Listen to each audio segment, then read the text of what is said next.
Awesome date. August 31st, 2009. Oh, nice podcast you got here, Basil. Be a shame if something happened to it. Awesome topic. Webcomics. Whoa, that was frighteningly on topic. This is the OSMcast. Or... Is it? Yeah, I'm pretty sure that it is. Oh, okay, it is. It's the OSMcast. Let's roll.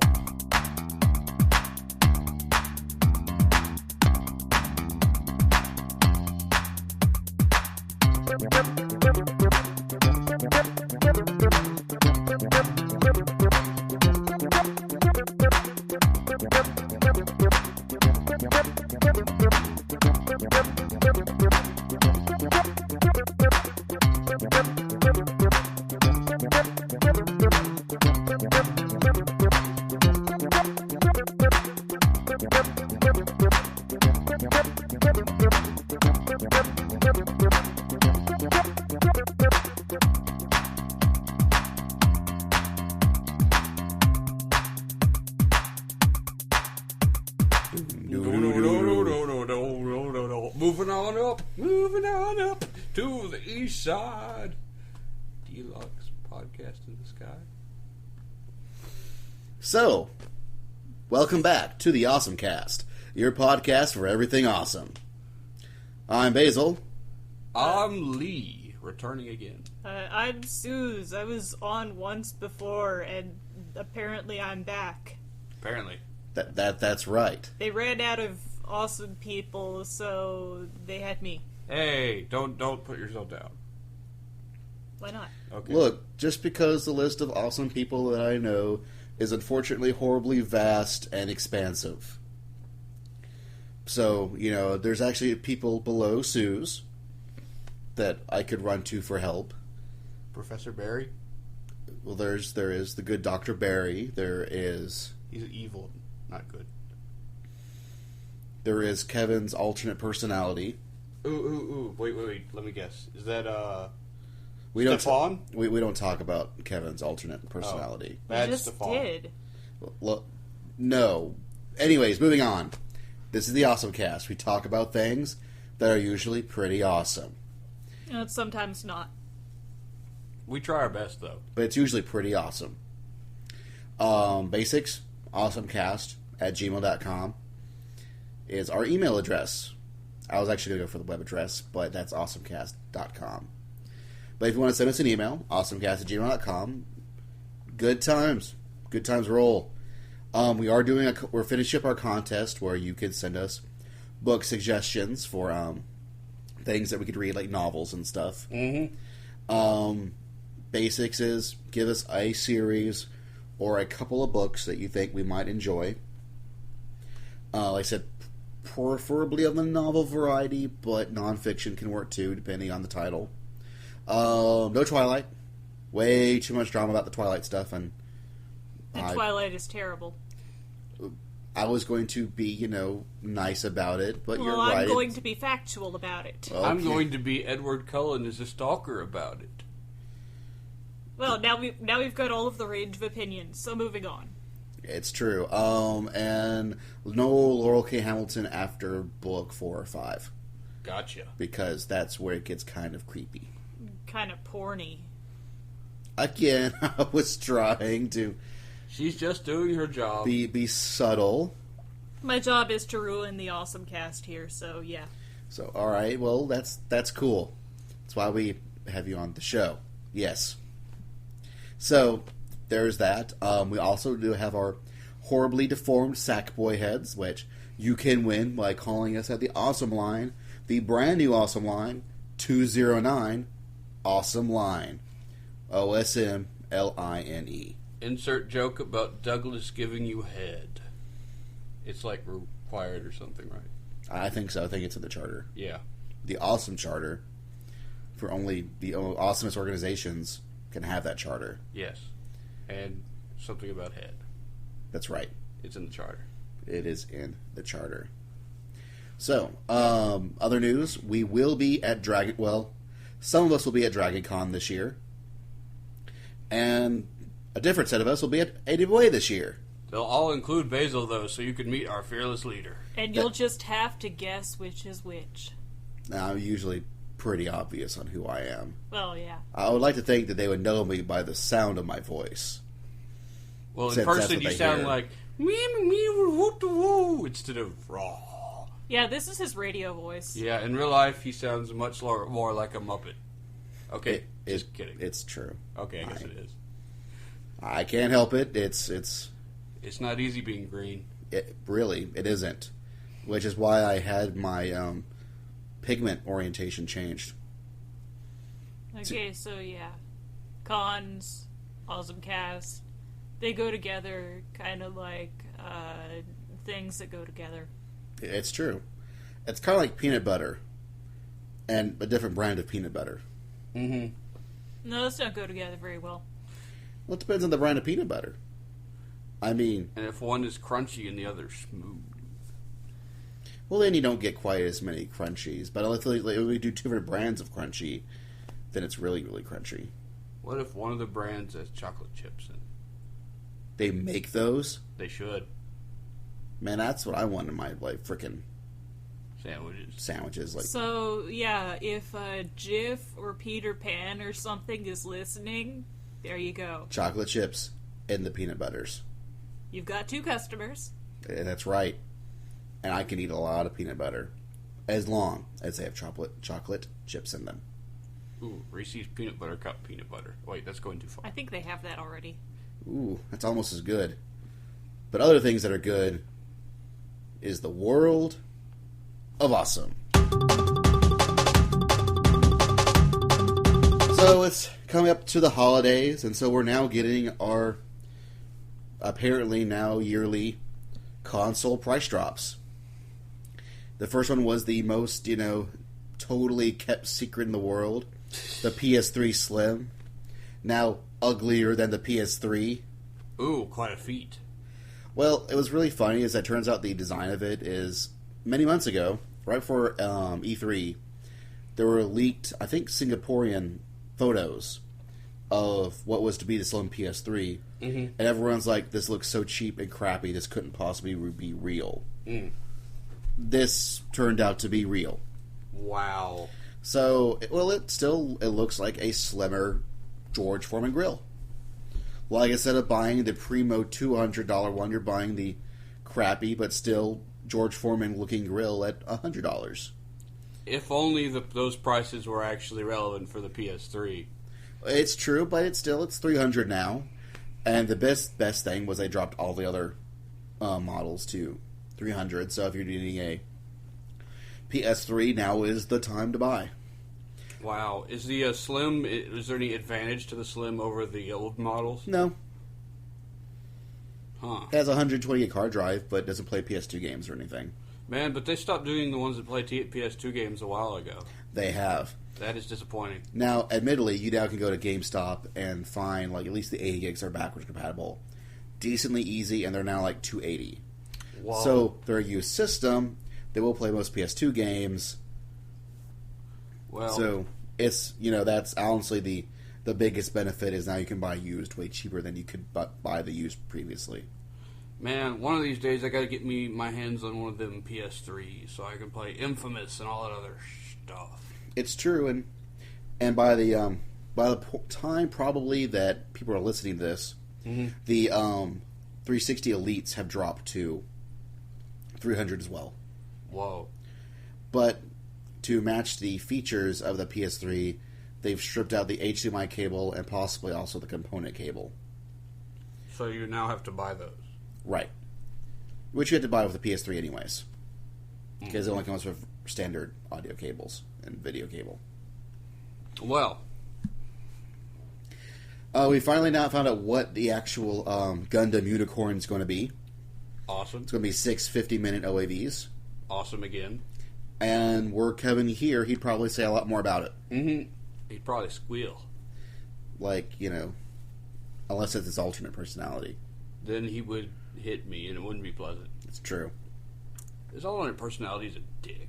Really is, and do not try to talk about Kung Fu. Only bad things happen. Yeah. Shout out to Kevin. If you're listening to this and you're not your alternate personality, then hey there. How's it going? It's going pretty good. Yeah. Nobody listens to this. I do.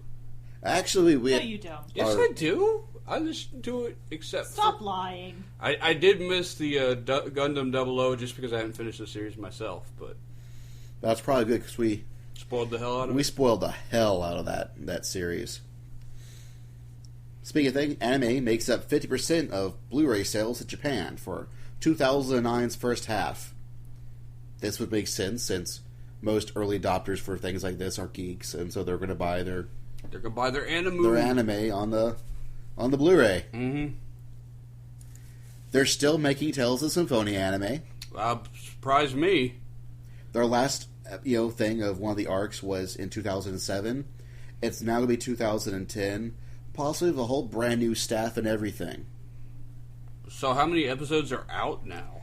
I don't remember anymore. Let's see.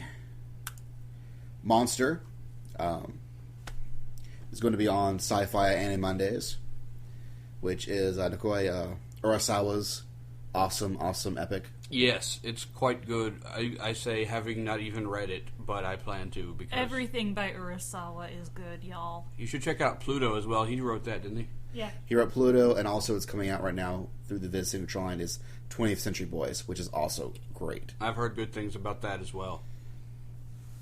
Let's see. Miyazaki's Ponyo opened up for number 9 on the box office for $3.6 million. Which makes it already the 8th highest grossing theatrical anime run. It beats out things like Above Princess Mononoke, Pokemon Forever, and Ghost in the Shell 2 in a sense. Well, if it beats out all those, then what are the other 7, I wonder? Well, you also got stuff like Spirited Away, oh yeah, and Howl's Moving Castle, and probably like the first Pokemon movie. And Akira? No, maybe not Akira. Akira would be more of a film festival success than well, I'm pretty sure that back when Akira was around, like it wasn't Neo, it did get the big studio runs. Like Ponyo's getting the largest studio run they've done for a Miyazaki film. Well, I noticed because we actually got it here in our town, which normally you have to drive to Atlanta to get that sort of thing. So I was, or if we do get it, it's usually in the really crappy theater by Madison Square. Yeah, that is what is that Carmike or Madison's Carmike. Well, no, it's not Carmike anymore. But not that anybody listening gives a shit. So yeah, but I was really shit givers.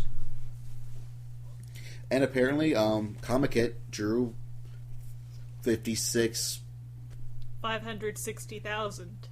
That's the number that they drew over 3 days, which was totally up from which is 10,000 more than they got last year.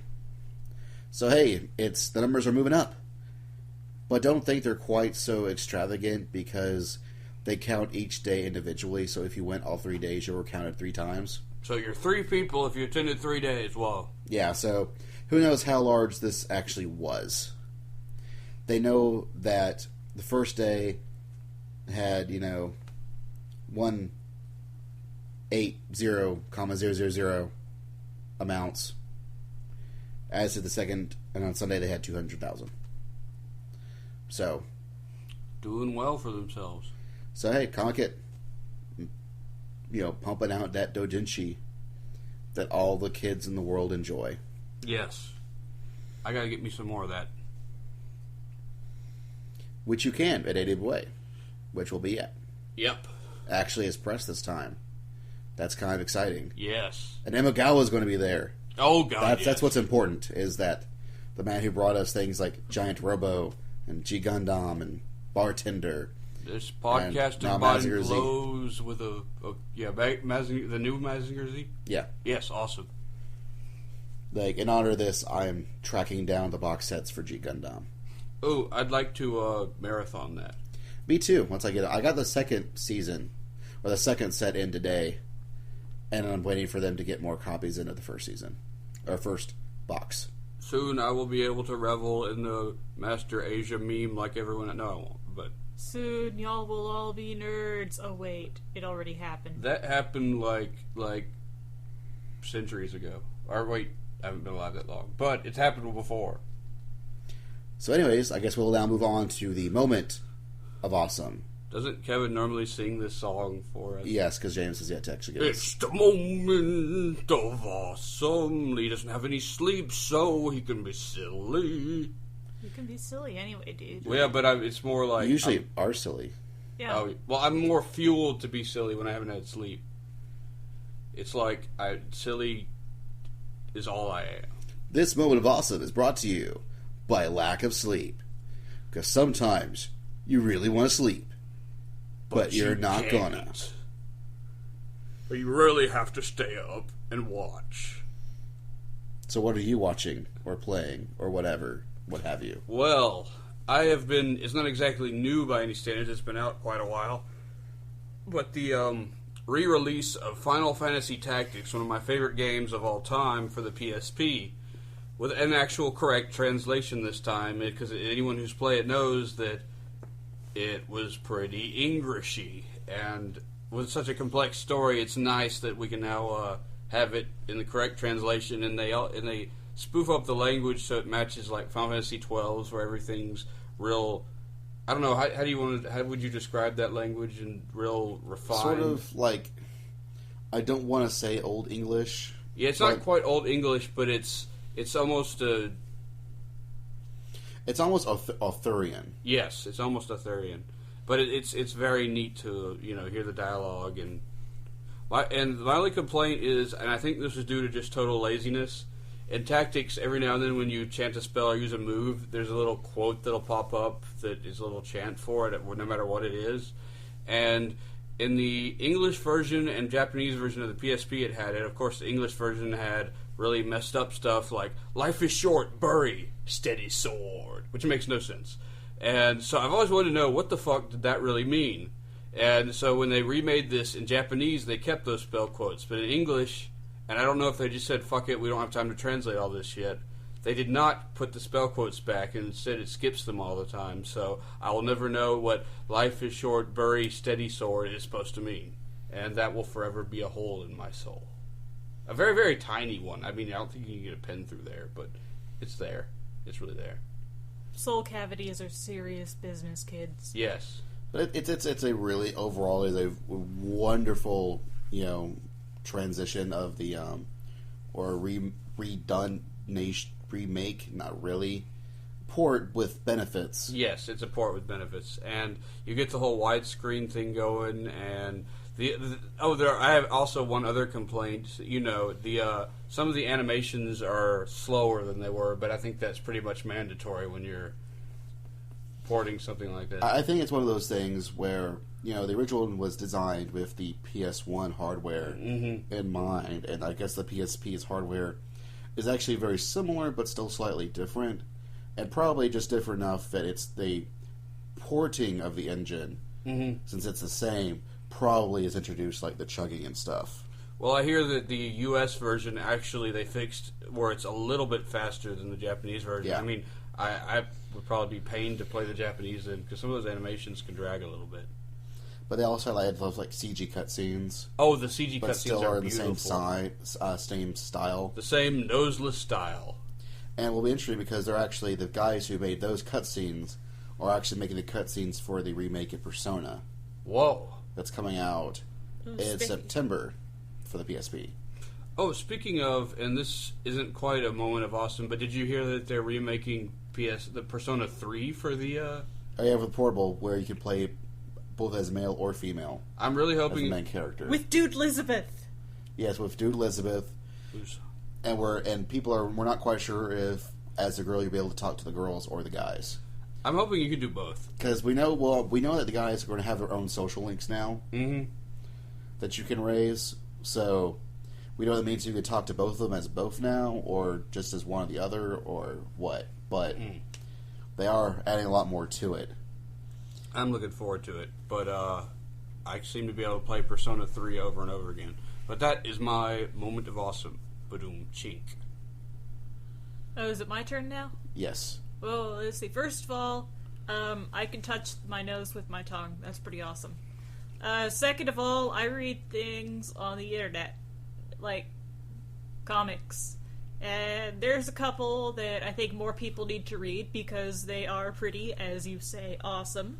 Should we wait till the actual segment on... Well, no, I'm not talking about webcomics. I'm just talking about comics on the internet. Oh, my bad. Yeah, there's a difference. You see, these were actually made as comics in Japan, and then people scan them and translate them. It's called scanlating.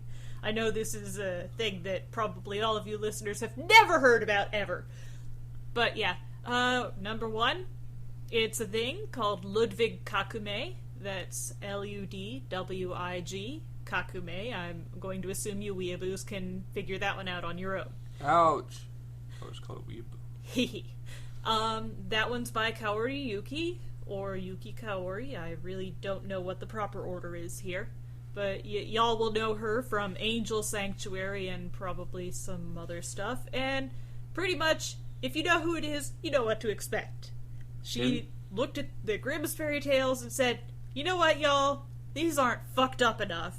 And then she made manga. And it is thoroughly enjoyable, as is all of her stuff.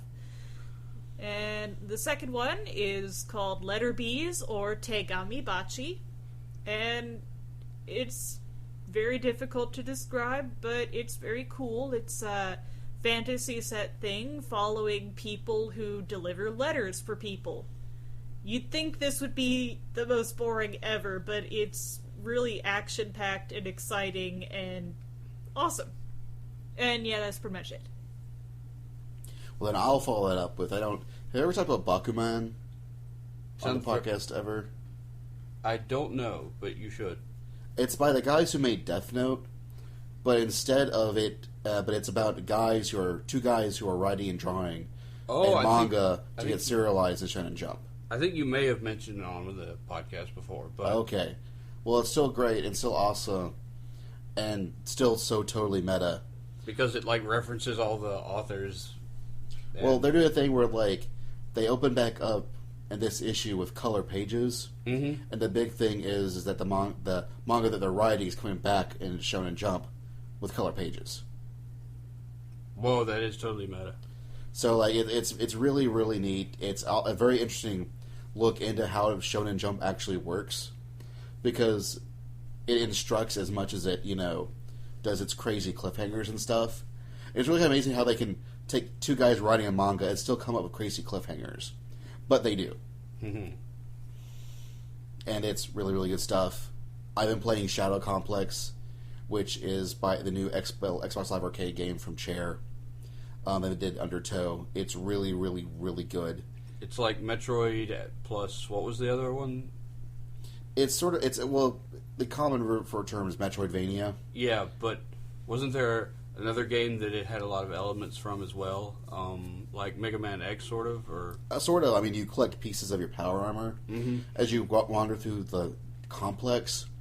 But it's no different than Samus really upgrading her current armor. Mm-hmm. So it's just that you haven't had the armor to begin with, and as you go through it, you gain pieces of said armor. But it's really neat. It actually has some little bit of twin stick action to it, because you actually use the right twin stick to aim. But there's a crap ton of auto assist. Mm-hmm. So even if you're not very good at the actual aiming of things, that would be me. You could still play the game just fine. Mm. As long as you sort of point it in the general direction, he's usually pretty good at blasting things away. And maybe I got the wrong impression, but does this game have sort of a humorous outtake at all, or is it? I must be thinking of something else, actually. Well, occasionally, as you're sneaking through the ducks and whatnot, you'll overhear the soldiers talking, and sometimes they're talking about the plot of whatever. But also, they'll do things like, "Haha, this is just one guy. I mean, we're an entire army. There's no way that he could possibly get through all of us." Or other times they'll go, "Man, this is just one guy. We're just two guys, and he's killed way more of us. We're going to die. We're just some grunts." I mean, as time goes on, so... Well, I'm looking forward to playing that. I'm going to download that and play the hell out of it. I won't say any more simply because, hopefully we'll do an actual OSMcast on the game, so... Right. And that's pretty much all I got, so I guess we shall I guess before we move on, we want to plug y'all's webcomics, so y'all both do the webcomics I guess we thing. should present our credentials here. You go first. Okay, I do a comic called Hazard's Wake, and I've been doing it for about 6 years now. It is my way to try to teach myself drawing and writing, and both of them, especially the drawing, started out pretty shitty, as you'll see if you look at the early pages. But it's pretty much a journey for me, so to learn this stuff and get better. So it's got the whole... I happen to be a huge weeaboo, unfortunately, so it's got a lot of anime-inspired art. But it's pretty much a send-up of old console RPGs, and I'm not going to say too much more. You should check it out for yourself if you want to. If Basil's kind enough, maybe there'll be a link on the... Probably. The URL is hazardswake.comicgen.com. That's Comic Genesis for... those of y'all who are into that sort of thing. And, I'm a comic genner. Thank you, Comic Genesis, for allowing... Oh, fuck that. I'm done with that. Okay. I'm Sooz, as I introduced myself to her. I actually went to college and got a bachelor's degree in this stuff. Impressive. Well, not specifically webcomics, but comicking in general. Sequential art. Yeah, it's all fancied up as sequential art, but it's comics. So I'm even more useless than an English major, but damn, I can talk about comics. I do a comic called Reliquary. That's Reliquary. It is also on Comic Genesis because I'm a cheapskate and can't be buggered to get my own server. And yeah, hopefully y'all will come check it out. It's very nice. It's got a lot of potential going. I hope so. Anyhow. I enjoy it. Yeah, so now let's get to the interesting stuff, which is actually talking about webcomics.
So, Sooz, what is a webcomic? A webcomic is a comic on the internet that was specifically created to be put on the internet. Thus, it has a different format than normal comics, well, sometimes. Yeah, there are basically, as I can tell, two categories of webcomics. There's the comics that people made specifically to put on the internet, and the comics that people made that they're distributing on the internet because it's a lot easier to get your niche audiences than if you try to pass out photocopied zines or go up to a publisher and say, please publish my comic. Because publishers are jerks that, don't want to throw their money after something that may suck. Jerks. And as you may have noticed, webcomics are huge and everywhere, and there are millions of them out there because any John Q. Schmuck or Jane Q. Schmuckeria can put out his or her own webcomic, and it can be not very good or very good, who knows. Yeah, it's pretty much like any other internet publishing. If you let the public do something, most of what you're going to get is crap because most everybody doesn't know crap. But you also get the opportunity for some fairly nice stuff that wouldn't normally be publishable or considered publishable by other means. So it's a crapshoot, but sometimes you get a really good jackpot. Mm-hmm. it does really seem to be this place for, like, the independent scene to happen, simply because the barrier to entry is so easy to break through. It's like, you wouldn't get a comic about two dudes playing video games and I guess doing wacky hijinks or whatever. You wouldn't normally get that published and put up in Barnes & Noble, but if you put it on the internet first, and you also happen to be extremely good at writing and art, then you turn into Penny Arcade, which I think everybody is familiar with that success right now. Yes. They're the biggest webcomic at Webcomicsville. Yeah, I mean, if you have your own con for making a webcomic, you're pretty well off. Yeah. And it is nice. A very, very lucky tiny few can make money off of it, which is awesome. And there's about like 17 or 25 people who can actually make a living off their webcomic, which is phenomenal. I will probably never get there, but I can dream. Yeah. I think for us small-timers, the best we could hope for is for people to keep reading. Mm-hmm.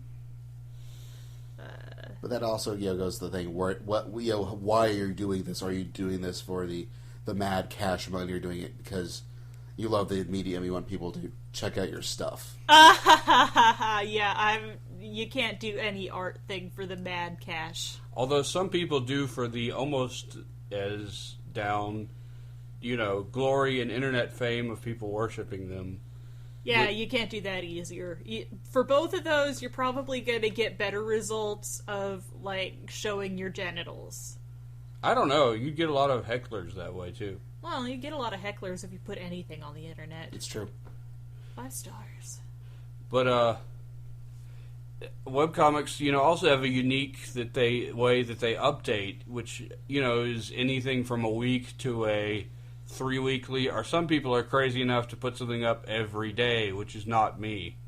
I don't know if that's particularly unique, since there have always been serials such as Prince Valiant and Spider-Man and all them in the newspapers, and there's, to a lesser extent, magazine serials, so pretty much the web is just getting more things to more eyeballs. That's true. I mean, hell, there's even times where people they'll upload, like, massive chunks at once, and just do it, like, once a month, instead of doling it out as, one page a week or something. Yeah, which I think that if you're doing a long-form story comic as opposed to a gag a day or a gag a week comic, then updating in chunks is probably the best way to do it.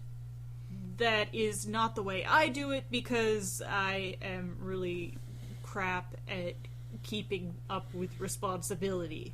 I actually have to slightly disagree with you there from a reader standpoint, in that it kind of makes your story framed different if you update it, like, 3 times a week, but most readers on the internet will be much more likely to check back with you because people aren't very patient if you update often.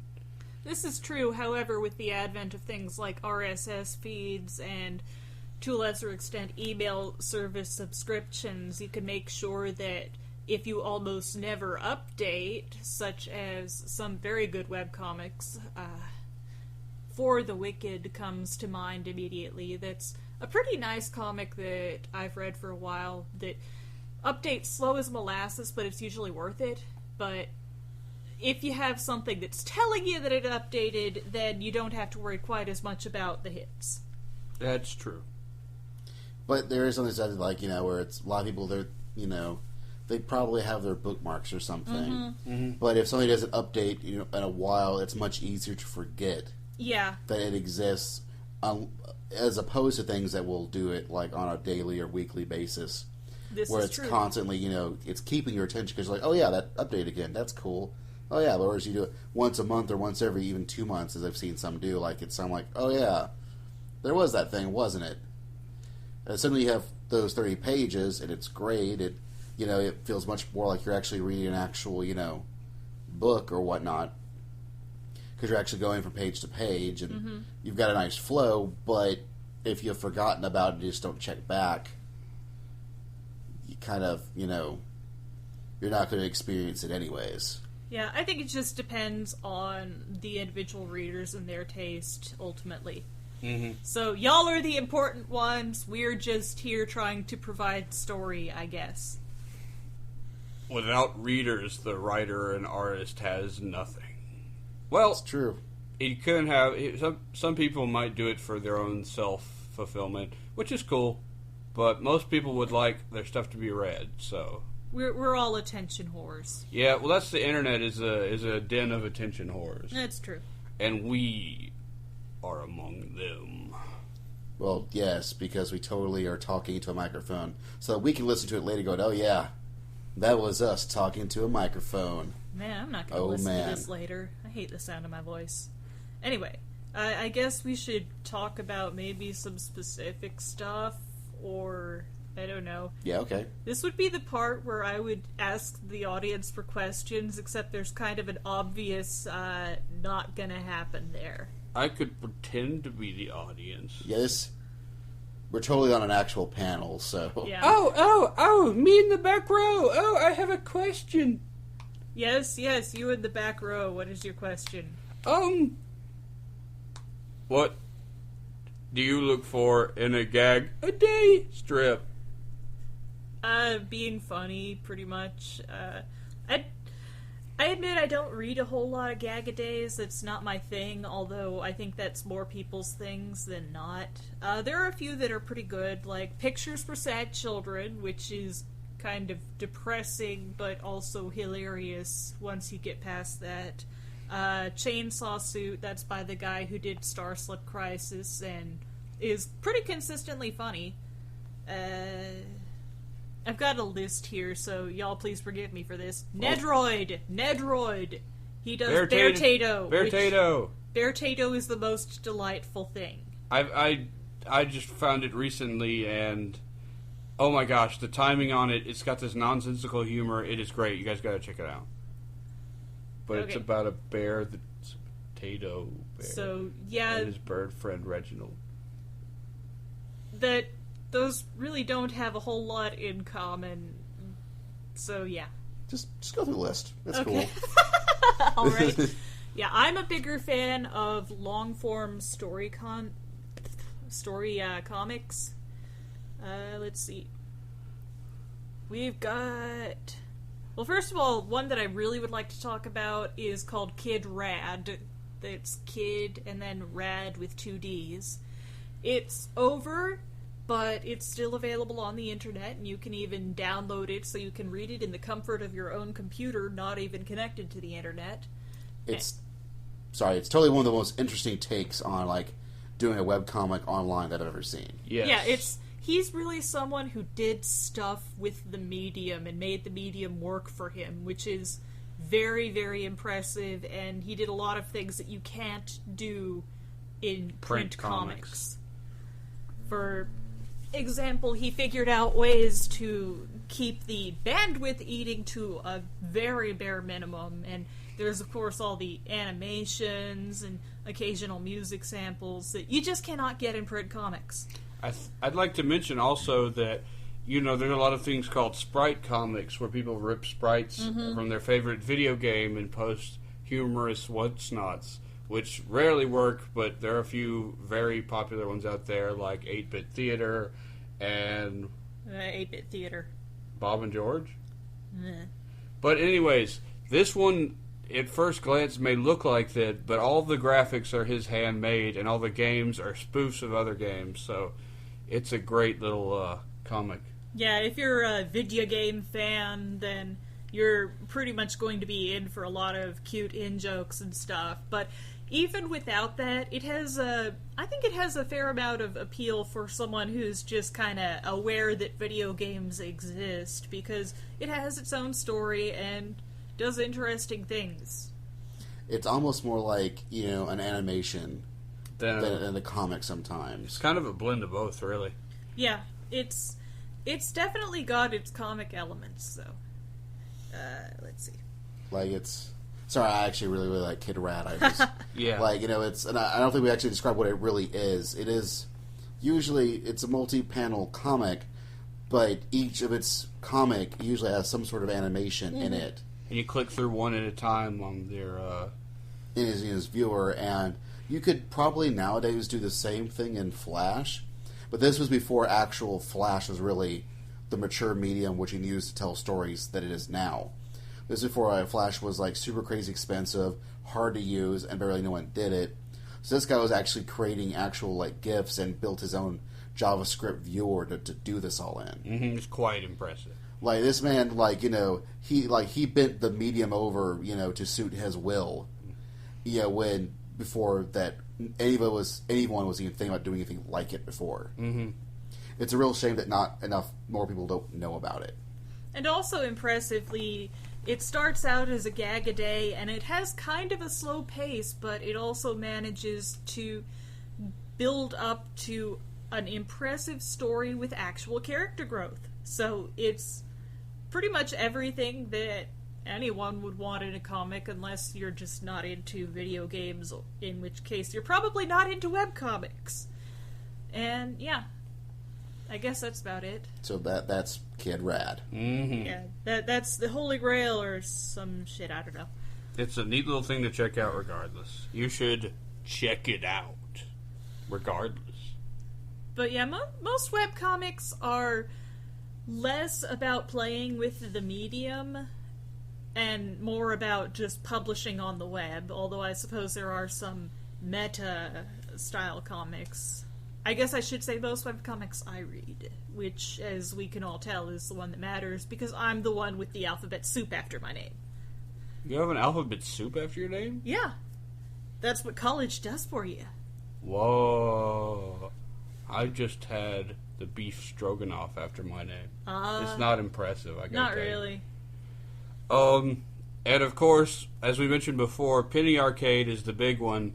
There have been numerous two guys that are gamers make humorous comments and stuff. To the point that it's its own genre, two guys and a couch. Yeah. And occasionally a girl who's a stand-in for your mom.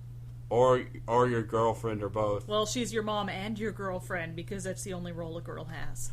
But, that aside, I don't know if Penny Arcade was the first, probably not. She could be also like your sister.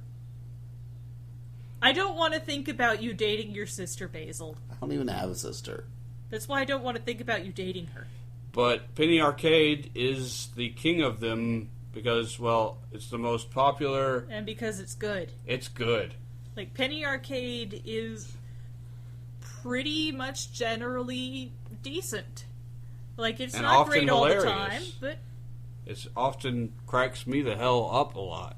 Even though some of the humor, if you're not watching the, if you don't have your pulse on the news media out there, you won't get some of it. But for the most part, there's a lot of great stuff in there. The trick of Penny Arcade is it's always at least good. yeah. Sometimes it's genius. Sometimes it's just pretty darn good. But normally, even like the bad comics are usually pretty good. You can glean at least a grin off of them or something. Like just Tycho and Gabe. Tycho's got a really good way with words, and Gabe's got a really neat art style that He is can both. draw the pictures. Well, he can. He's evolved in such a way that it's pretty universally liked. It's also pretty universally unique too, as far as I can tell. It's got a very it's very similar to things like Kim Possible. Like he's actually cited as one of his major influences. Well, I did not know that. But it's somewhere between like an animated cartoon versus like possibly anime or whatnot. But it's so much his style. Mm-hmm. But it's universal enough that anyone can get into it. And he also happens to be pretty good with the actual nuts and bolts of doing art, and Yeah. you can tell if you look at his stuff, he generally knows what he's doing, Mm-hmm. which is far better than, I think, the vast majority of webcomics. But let's- Or not webcomics. But let's not discount the effect of the great writing as well. That Oh, absolutely. Like it's one of the few cases where this both halves are both really good. It's a dream team. yes, we salute you, sirs. Okay, moving on. I don't know, what should we talk about next? We could do... Gunnery Court. Oh yeah, let's do that one. Gunner Creek Court. Oh, pronounced correctly by Sooz. Yeah. I've actually had to stop reading this one because it felt like it was influencing Reliquary a bit too much, what with both being school settings, both being fantasy stuff and both having 12-year-old girl protagonists. Although Gunner Craig Court is a lot more imaginative than my stuff. It's pretty surreal, actually. Yeah, and very beautifully done. It's got pretty much, what would you call this, academy surrounded by a forest, and the academy is sort of, what would you call it, some sort of industrial-ish feel to it, maybe? Slightly. It's your typical English boarding school kind of thing, only with robots and magic powers, and, yeah. So, really not very much like English boarding schools at all. But it's pretty crazy, and it does interesting things with what you think are ordinary, ideas, and it's pretty awesome. It's also interesting because he takes a lot of cues from mythology, but twists stuff up to serve his own purposes as well. So you don't get the same old recycled, it's this mythological figure, I bet they're going to act like this way. Pretty much, it's pretty good. Yep. Okay, so moving on. Next on our list we have Octopus Pie. That's one of mine. I'm not sure if anybody else here reads it, so I'll try to keep it short. This one is a slice of life, kind of storyline, kind of gag-a-day. 2 girls in New York, daily life stuff, very funny, very nice art style. Has occasionally done pretty great stuff with the medium using animated GIFs, and at least once a Flash thing, I believe. And, yeah, the end. Awesome. Next, I want to talk about Anders Loves Maria. Oh, yeah. Anders Loves Maria is, pretty crazy. It starts out looking like a kind of romance slice of life thing, and then turns into romance slice of life crack. Yes, it is insane. It's a soap opera. It's a soap opera, and keep a scorecard of how many people Anders has sex with. Yeah. That might be a little bit of a spoiler, and I apologize, but everybody wants Anders, and yeah. But it's pretty much a roller coaster ride of soap opera-ish, and the art's very unique, I could say. What would you call it? How would you describe the art? The art's nice, simple, very streamlined, has excellent movement, and pretty much communicates what it needs to. Despite being very simple and cartoony, it manages to have each character look distinct. You never have a problem with telling people apart. And it conveys what it's trying to with fairly high accuracy. There are a few ambiguities here and there, but it's very readable. And I think the big strength of Anders Loves Maria is actually in the character drama. Mm-hmm. If you're into reading stuff about characters, and I guess all that girly stuff, as some people might call it, then this is definitely one for you. You take them back. But also a warning, it does have nudity and mature themes. Oh yeah, this is not something to read at work. Yes, and you get to see people in that same simplistic art style naked a lot, so... and having sex a lot. Yeah, especially later. It's not so bad in the beginning, but that's Anders Loves Maria. Yeah. Here's one, Girly, which is by Josh Lesnick, who some of you may know from the Wendy comics. Cute Wendy? Cute Wendy, and a project that happened before that has now been removed from the internet. And, yeah, Girly is just wacky hijinks personified. That's pretty much all you can say about it, other than also it has lesbians, so that's a draw for some people.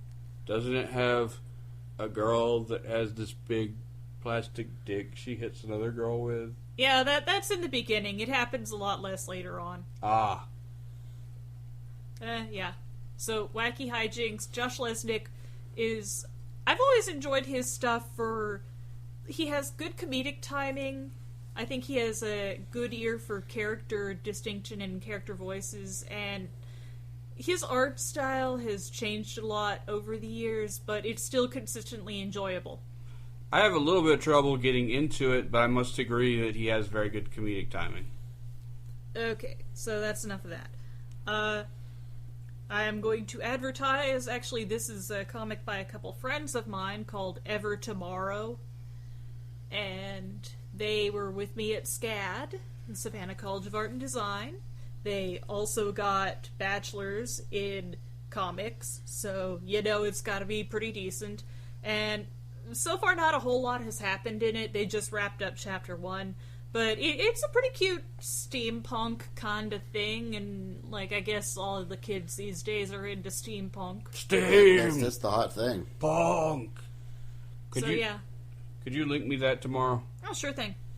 And I'm sure that we'll actually link everything in the OSMnotes, so... Most probably. Let's see, what else do we have on this list? We have Wonderella, which updates on Saturdays, so I get to read that every Saturday. And that's just funny superhero Sunday comics.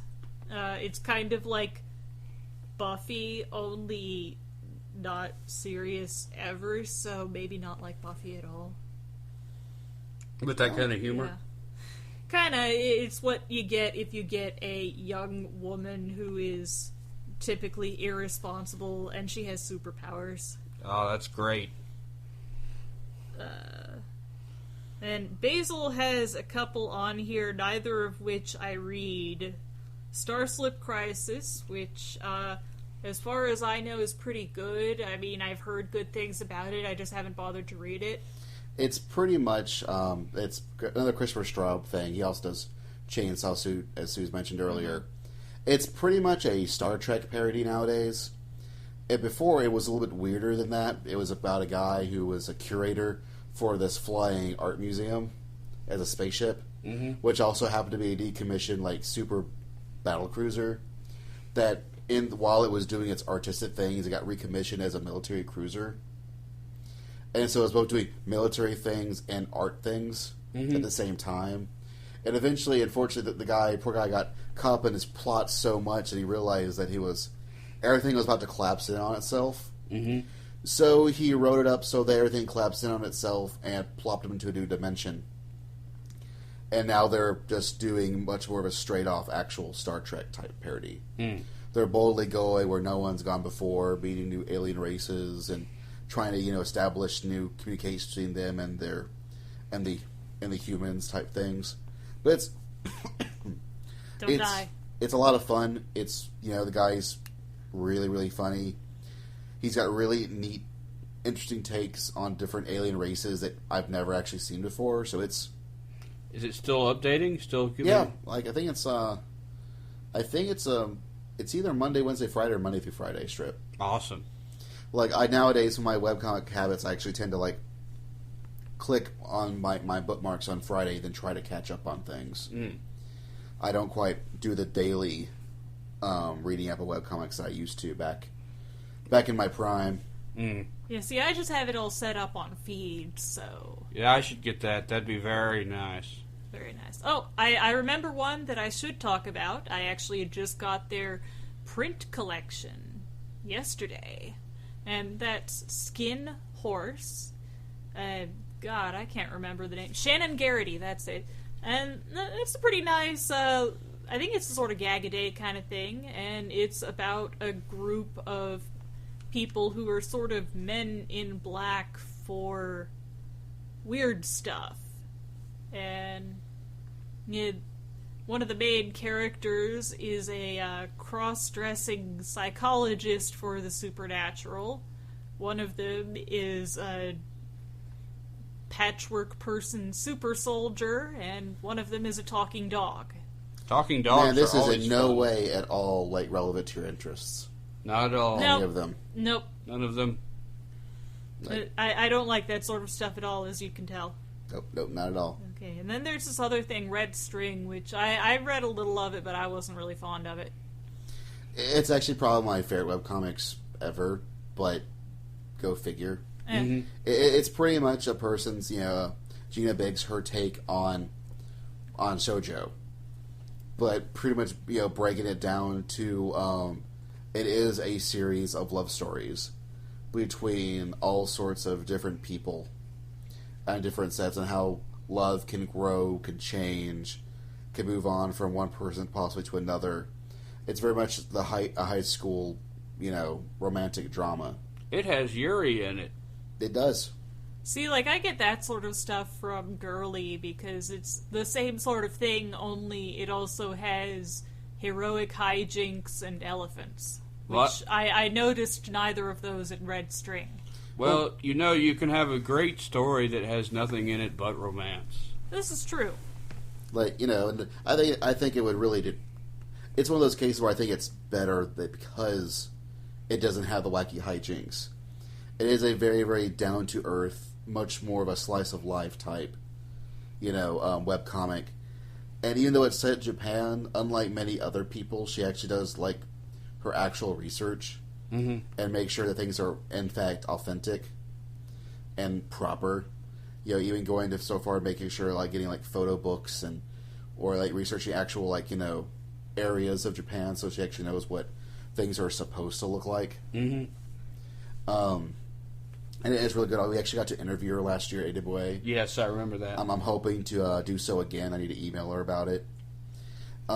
She also does a little thing that's a little bit greater than herself in that she runs Strawberry Comics.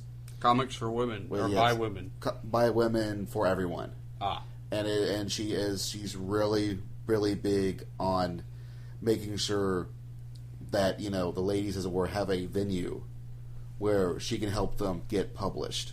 Mm.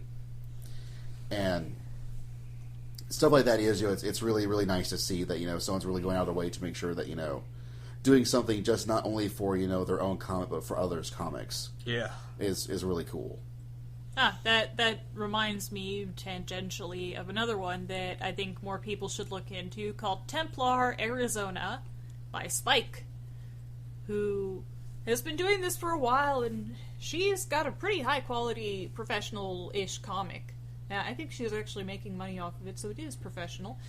And, Templar Arizona is sort of an alternate history, future-ish setting that she's been working on for almost all her life. It's another slice of life with interesting cultural notes, wonderful characters, and beautiful art. Man, I've seen ads for that, but I never checked it out. You seem to have caught up on all these things. Well, I'm not really caught up on it because I think her feed stopped working for me and I didn't update it. So I'm really not sure what's going on right now, but I know that while I was reading, it was awesome, and as far as I can tell from what I've heard from the buzz, it still is, and I just have to catch up. And, I think that's about it for me. And now that I'm thinking about it, I'm pretty sure that Eric would kill me since he wasn't able to make it, if we didn't mention Fans. Yes, Fans by T. Campbell, is it? Yeah. Which is, it's been going on for years now. It was actually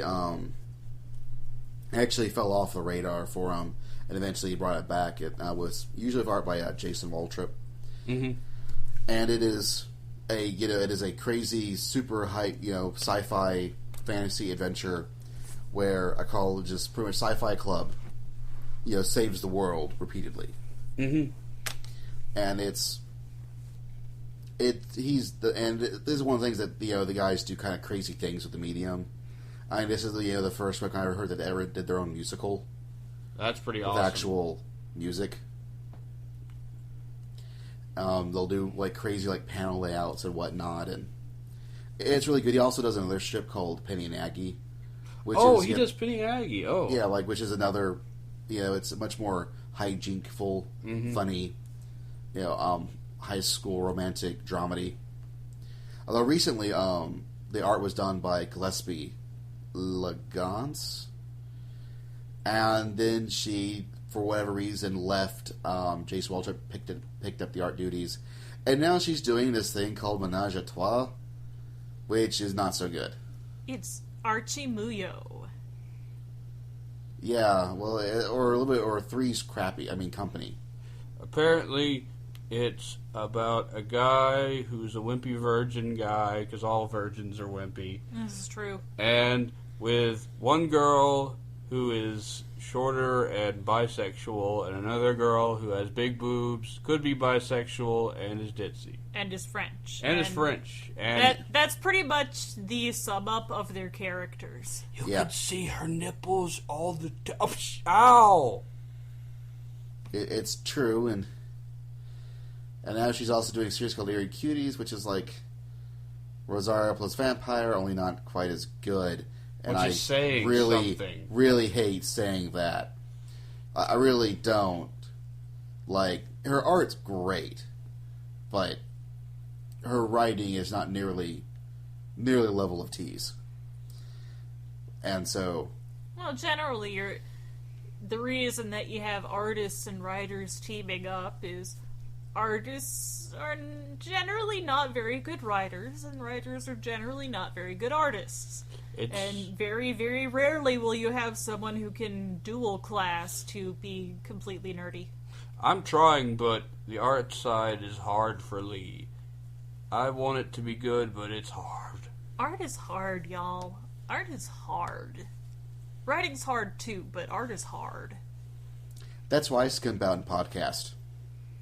You're gonna write someday, though, damn it, Basil. It's true. You better put out a masterpiece someday, or I'm going to be very disappointed And, in you. talking to a mic and actually being interesting is also hard in itself. Yep. Maybe one day we'll figure out how. No, just kidding. Or he? That was pretty mean. I'm sorry, OSMcast. See, I haven't been on the OSMcast in a while, so it's pretty mean of me to take digs at y'all. Or me, because it was kind of me, too. Yeah, anyway, we should probably shut up now, speaking of being interesting, because I got nothing, and I'm sure we're pretty long and boring at this point. So there you go, a giant list of webcomics that we read and a little bit about them. There are some other, ones out there that are pretty popular, but they get a lot of talking about, so if your favorite one wasn't on this list... Check your local library. Actually, why don't you give us a comment, put, the URL, and tell us what you like about it, so you can still share your, the ones that we missed out on, and we can figure out, other people's taste as well. Because, webcomics is a gigantic, huge thing nowadays. We haven't even scraped the tip of the iceberg of the Titanic of the... I'm going to stop now. So it's not a problem to do another webcomic episode later on. Yeah, we probably missed a lot. So send us, your favorites, and we will totally ignore them. Well, one of us will. The rest of us may ignore them, but hopefully we'll one day get on to another podcast. We can dream, and you can dream, and OSMcast@gmail.com. Send it. And with that, we are out. Pooch, pooch, pooch, pooch.